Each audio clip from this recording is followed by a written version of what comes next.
अल्हम्दुलिल्लाह अल्हम्दुलिल्लाहि वकफ़ा वस्सलातु वस्सलामु अला सय्यिदिल अंबिया अम्मा बाद औज़ु बिल्लाहि समीइल अलीम मिनश शैतानिर रजीम बिस्मिल्लाहिर रहमानिर रहीम सुब्हानल्लज़ी अस्रा बिअब्दिही लैलन मिनल मस्जिदिल हराम इलल मस्जिदिल अक़सा सदक़ल्लाहुल अज़ीम।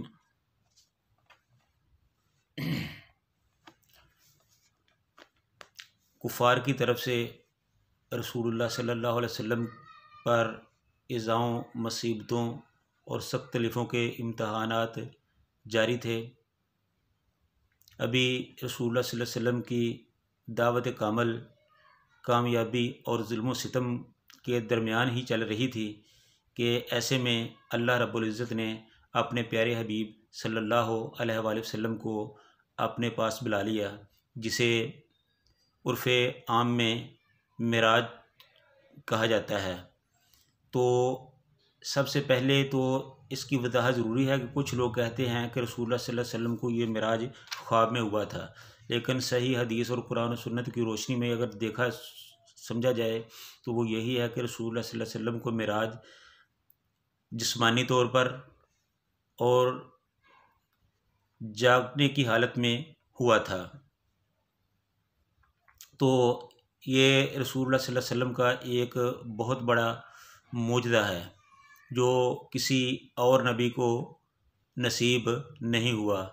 किसी को मिराज कोहे तूर पर हुआ, किसी को मछली के पेट में हुआ, किसी को चिखा में हुआ। तो बहरहाल रसूलुल्लाह सल्लल्लाहु अलैहि वसल्लम को जब मिराज हुआ तो अल्लाह ताला ने अपने पास आसमानों पर बुला लिया। तो ये एक बहुत बड़ी बात है रसूलुल्लाह सल्लल्लाहु अलैहि वसल्लम की शान, मकाम, रिफ़त और बुलंदी को ज़ाहिर करने के लिए। तो किसी ने क्या खूब कहा है कि सुते रैन सिद्दीक फारूक होरी, तू फर अरशां ते आ जा चुप करके। सुते रैन सिद्दीक फारूक होरी, तू फलकां ते आ जा चुप करके। बराक ते चढ़ के लई लसरा, अकसा नू सजा जा चुप करके। अकसा दे विच ने निशान कई, जो बनाए ने मैं तेरे वेखन लई। मुँह चुक चुक वेंदे सारे नबी, दो कुरकतां पड़ा जा चुप करके। मार पलाक बराक उते, लहदे विच हफत फलाक उते। जिथे कोई भी आ सकिया नहीं, उन्हां जगह उते आ जा चुप करके। जन्नत दियां निकलन चीकां ने, अज रात मिराज उडीकां ने। मेरे मलक ते हूरां सिकदे ने, प्यारी शक्ल वखा जा चुप करके।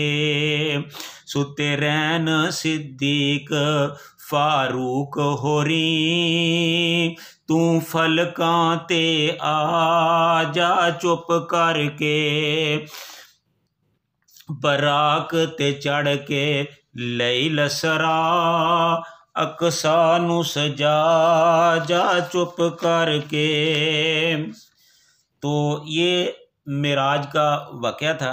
तो मिराज के हवाले से मुख्तलिफ़ किस्म की तारीख़ों का ज़िक्र किया जाता है, लेकिन ज़्यादा सही यही है कि ये मिराज रसूलुल्लाह सल्लल्लाहु अलैहि वसल्लम को मक्की ज़िंदगी के आखिरी सालों में हुआ है। तो इस तरह जब रसूलुल्लाह सल्लल्लाहु अलैहि वसल्लम ने मिराज किया तो उस वक़्त उसकी इब्तिदा कुछ इस तरह हुई कि रसूलुल्लाह सल्लल्लाहु अलैहि वसल्लम अपनी फुफ्फी उम्मे हानी के घर में सोए हुए थे, आराम फरमा रहे थे कि हज़रत जबरील अलैहिस्सलाम वहाँ आए और उन्होंने अपने जो पर थे उनसे रसूलुल्लाह सल्लल्लाहु अलैहि वसल्लम के पाँव के साथ मिस किया। तो इस तरह रसूलुल्लाह सल्लल्लाहु अलैहि वसल्लम नींद से उठे तो जबरील अलैहिस्सलाम ने कहा कि आपको मिराज के लिए लेने के लिए आया हूँ। तो इस तरह रसूलुल्लाह सल्लल्लाहु अलैहि वसल्लम उठकर जबरील के साथ गए। तो बाहर बराग था, तो जबरील के कहने पर रसूलुल्लाह सल्लल्लाहु अलैहि वसल्लम बराग पर बैठे और बराग पर सवार होकर रसूलुल्लाह सल्लल्लाहु अलैहि वसल्लम बैतुल मुक़द्दस की तरफ गए। और बैतुल मुक़द्दस में जब रसूलुल्लाह सल्लल्लाहु अलैहि वसल्लम पहुँचे तो वहाँ 1,24,000 पैगम्बर आप सल्लल्लाहु अलैहि वसल्लम का इंतज़ार कर रहे थे। तो आप सल्लल्लाहु अलैहि वसल्लम ने 1,24,000 पैगम्बरों की इमामत कराई और उनको नमाज़ पढ़ाने के बाद रसूलुल्लाह सल्लल्लाहु अलैहि वसल्लम इधर से फ़ारिग होकर आसमान की तरफ गए अल्लाह के हुक्म के मुताबिक। फिर अल्लाह ने जबरील के ज़रिए रसूलुल्लाह सल्लल्लाहु अलैहि वसल्लम को आसमान की तरफ बुलाया तो वो बराग पर बैठकर आसमान की तरफ चले गए। तो तारीख़ मुहक्किकीन मुफस्सिरीन ये बताते हैं कि बराग इतनी तेज़ी से जा रहा था कि जहाँ तक उसकी नज़र जाती थी वहाँ तक उसका कदम जाता था। तो इस तरह वो बिजली किसी तेज़ी के साथ आसमानों की तरफ चले गए। तो ये भी बताया जाता है कि जब रसूलुल्लाह सल्लल्लाहु अलैहि वसल्लम मिराज पर गए तो वापस आए तो वापसी पर जिस बिस्तर पर रसूलुल्लाह सल्लल्लाहु अलैहि वसल्लम सोए हुए थे वो बिस्तर अभी उधर ही पड़ा हुआ था और वो बिस्तर भी अभी गर्म था। और जिस दरवाज़े से वो निकल कर गए थे और उसकी जो दरवाज़े की कुंडी थी वो भी अभी तक हिल रही थी, यानी कि चंद लम्हों में रसूलुल्लाह सल्लल्लाहु अलैहि वसल्लम वहाँ से होकर आ गए। तो इसीलिए ये मौजज़ा है। मौजज़ा उसको कहते हैं जो किसी इंसान की समझ में ना आए। तो बाबा जी ने क्या खूब कहा है, कहते हैं कि ऐन अकल बचारी दे खंब खुसे जदों वेखिया नबी असमान जांदा ज़महरीर ते कुर्रे आतशी थी लंघ के आन ते फान जांदा कुंडा हिलदा ते गरम बिस्तरासी समसाम सुल्तान वापस लौट जांदा। यानी इस कदर तेज़ रफ्तारी के साथ रसूलुल्लाह सल्लल्लाहु अलैहि वसल्लम आए। उधर आप सल्लल्लाहु अलैहि वसल्लम ने आसमानों की सैर की, दोज़ख को देखा, जन्नत को देखा, आसमानों को देखा, अंबिया से मुलाकात हुई, अल्लाह ताला से मुलाकात हुई, ये सारे काम किए। लेकिन दूसरी तरफ कैफियत ये थी कि जब वापस आए तो भी बिस्तर भी गर्म था। तो ये सारी अल्लाह ताला की हिकमतें हैं और इसमें हमारे लिए दुनिया के लिए इबरत भी है, सबक भी है कि सुबहान अल्लाज़ी वो ज़ात पाक है। तो कहा जाता है कि जहाँ लफ्ज़ सुबहान आ जाए वहाँ ये सारी कमज़ोरियाँ ख़त्म हो जाती हैं। इसका मतलब ये है कि अल्लाह ताला तमाम अयूब से पाक है, वो जो चाहे कर सकता है। अल्लाह ताला के लिए ये कोई मुश्किल या मसला नहीं है, बल्कि ये अल्लाह ताला के लिए बहुत ही आसान है। तो इसके बाद जब रसूलुल्लाह सल्लल्लाहु अलैहि वसल्लम आसमान पर गए तो पहले आसमान पर जबरील अलैहिस्सलाम ने जाके दरवाज़ा खटखटाया, दरवाज़ा खोला गया तो आप सल्लल्लाहु अलैहि वसल्लम अंदर दाखिल हुए। तो वहाँ हज़रत आदम अलैहिस्सलाम से मुलाकात हुई। हज़रत आदम अलैहिस्सलाम को सलाम किया गया। हज़रत आदम अलैहिस्सलाम ने सलाम का जवाब दिया। तो वहाँ रसूलुल्लाह सल्लल्लाहु अलैहि वसल्लम ने देखा कि उनकी एक तरफ उनकी जो नेक औलाद थी वो थी और दूसरी तरफ जो उनकी बुरी औलाद थी, यानी एक तरफ जन्नती थे और एक तरफ जहन्नमी थे। तो इस कैफियत से हज़रत आदम अलैहिस्सलाम से मुलाकात हुई। उसके बाद आप सल्लल्लाहु अलैहि वसल्लम को दूसरे आसमान पर ले जाया गया। वहाँ हज़रत याह्या बिन ज़करिया अलैहिस्सलातु वस्सलाम और हज़रत ईसा इब्न मरियम अलैहिस्सलाम से मुलाकात हुई। उनको देखा, उनको सलाम किया और उन्होंने जवाब दिया और उनको मिराज की मुबारकबाद दी और आप सल्लल्लाहु अलैहि वसल्लम की नबूवत का इकरार किया। फिर रसूलुल्लाह सल्लल्लाहु अलैहि वसल्लम को तीसरे आसमान पर ले जाया गया। वहाँ रसूलुल्लाह सल्लल्लाहु अलैहि वसल्लम की हज़रत यूसुफ़ अलैहिस्सलातु वस्सलाम से मुलाकात हुई। उनको मिले, उनको देखा, उनको सलाम किया, उन्होंने भी जवाब दिया और उन्होंने भी मेराज की मुबारकबाद दी। तो इस तरह रसूलुल्लाह सल्लल्लाहु अलैहि वसल्लम को उसके बाद चौथे आसमान पर ले जाया गया। वहाँ हज़रत इदरीस अलैहिस्सलाम से मुलाकात हुई, इन्हें सलाम किया, उन्होंने जवाब दिया और उन्होंने भी मेराज की मुबारक दी।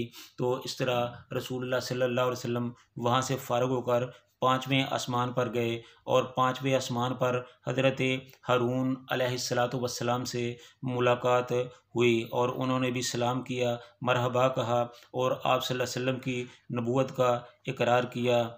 और उसके बाद आप सल्लल्लाहु अलैहि वसल्लम